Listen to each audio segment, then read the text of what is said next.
C'est un sondage IFOP pour Sud Radio, Fiducial et le JDD qui est publié ce matin, le premier grand sondage avec 11 cas de figure envisagés à 18 mois de la présidentielle. Un sondage qui bouscule toutes les analyses politiques. Nous sommes en compagnie de Frédéric Dabi, directeur général adjoint de l'IFOP. Frédéric Dabi, bonjour. Bonjour.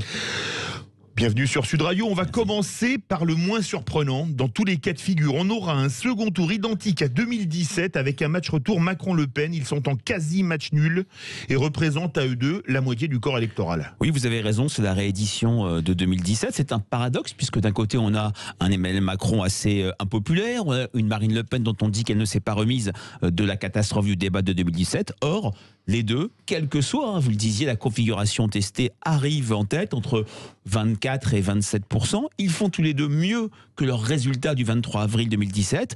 Emmanuel Macron voit son socle tenir à un niveau élevé, il capte toujours une partie importante de l'électorat de droite, et Marine Le Pen capte notamment les segments de la France du travail, elle est en tête chez les salariés. Alors cap à droite, parmi les 5 candidats de droite testés, le meilleur est Xavier Bertrand avec 16% des voix devant François Baroin, 14, Valérie Pécresse, 11, Bruno Retailleau et Rachida Dati à égalité à 8.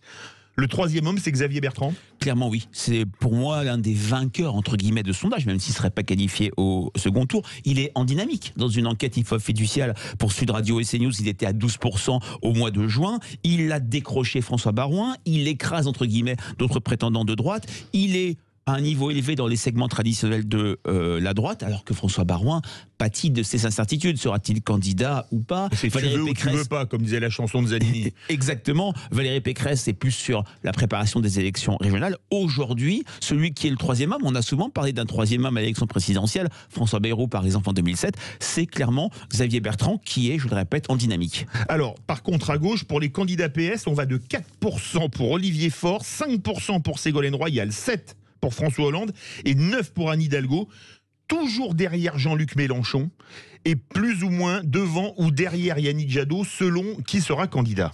Le PS n'a plus le leadership de la gauche. Je dirais oui, on peut le dire, même si ce sondage montre des difficultés terribles pour la gauche, parce que quel que soit le scénario testé, la gauche ne serait pas, j'utilise le conditionnel, en mesure d'éviter à 18 mois du scrutin un troisième 21 avril après 2002, après 2017. Toutes les forces sont en difficulté. Certes, vous le disiez, Jean-Luc Mélenchon est légèrement en tête, mais il est à un étiage tellement bas par rapport à ses 20%, ses 19,6% de 2017. Yannick Jadot voit, si je puis dire, que la présidentielle, c'était pas comme pour les élections européennes ou les municipales, il n'a pas les mêmes atouts, notamment en termes d'incarnation. Le Parti socialiste est à un niveau extrêmement faible. Seule Anne Hidalgo fait un petit peu mieux que les autres, mais elle est quand même loin du second tour. Clairement, la gauche a un espace à la gauche d'Emmanuel Macron, mais cet espace n'est pas incarné, et clairement, c'est la force en grande difficulté. Et alors, la grande surprise, c'est qu'en cas de candidature unique de la gauche, PS, LFI, Europe Écologie Les Verts, Mélenchon est le meilleur candidat avec 15% devant Hidalgo et Jadot à 13%. Mélenchon, candidat unique, Frédéric Dabi, c'est crédible? Alors, vous savez, Philippe, on est à 18 mois du vote, on est libre de tester toutes les configurations. Là, on a choisi... Et vous en testez énormément dans ce sondage. Tout à fait, 11, vous le disiez, et là, on a testé la configuration que j'appelle 1974. Là, on s'en souvient pour les plus âgés, François Mitterrand avait été candidat unique de la gauche. Là, ce qui est terrible, c'est qu'on ne teste qu'une candidature, et même Jean-Luc Mélenchon ne fait que 15%, alors que quand on teste 6 candidats, la gauche est à 26-28%. Et dans cette situation-là, la gauche n'est pas en situation d'être au second tour, elle n'est même pas troisième, puisque Xavier Bertrand capitalise sur du vote de centre-gauche qui ne veut surtout pas voter pour Jean-Luc Mélenchon. Il apparaît parfois à 18, 19, voire un petit peu au-dessus. Alors justement, en cas de candidature unique de la gauche, Xavier Bertrand frôle les 20%. Est-ce que ce cas de figure pourrait lui permettre d'atteindre le second tour? Il lui suffirait de siphonner entre 1,5% à Marine Le Pen et à Emmanuel Macron. Alors, sur le papier, oui, mais vous savez, une élection, c'est pas d'arithmétique, c'est une dynamique. C'est vrai que cette configuration de gauche unique, qui est souhaitée dans un sondage IFOP Humanité par 3/4, je crois, des sympathisants de gauche, a peu de chances de crédibilité sur le papier. C'est les gauches irréconciliables. Voilà. Et surtout, elle provoque des fuites, puisque dans cette configuration-là, Jean Lassalle est à 4, l'extrême gauche est à 4 ou 5, et puis il y a une partie, comme je le disais, d'électeurs de gauche qui ne veut surtout pas voter ou pour Jadot ou pour Jean-Luc Mélenchon.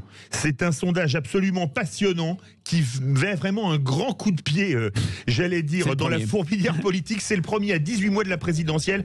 C'est un sondage IFOP pour Fiducial, Sud Radio et le Journal du Dimanche. Et on le retrouve dans le JDD aujourd'hui. Tout à fait. Et vous, on vous retrouve toujours avec un immense plaisir sur Sud Radio, mon cher Merci Frédéric Philippe, Dabi. c'est partagé. Merci. Dans la prochaine demi-heure, on va parler d'éco avec Sandrine Debrune. Comme d'habitude, on aura le journal des sports de Gaspard de Vaubicourt. Il y a aussi beaucoup à dire. Et enfin, on parlera dans Tous au jardin des fleurs comestibles. Et il y en a qui ont un extrêmement bon goût. Ce sera avec Valérie Chancel du Chasseur français. Restez bien avec nous sur Sud Radio.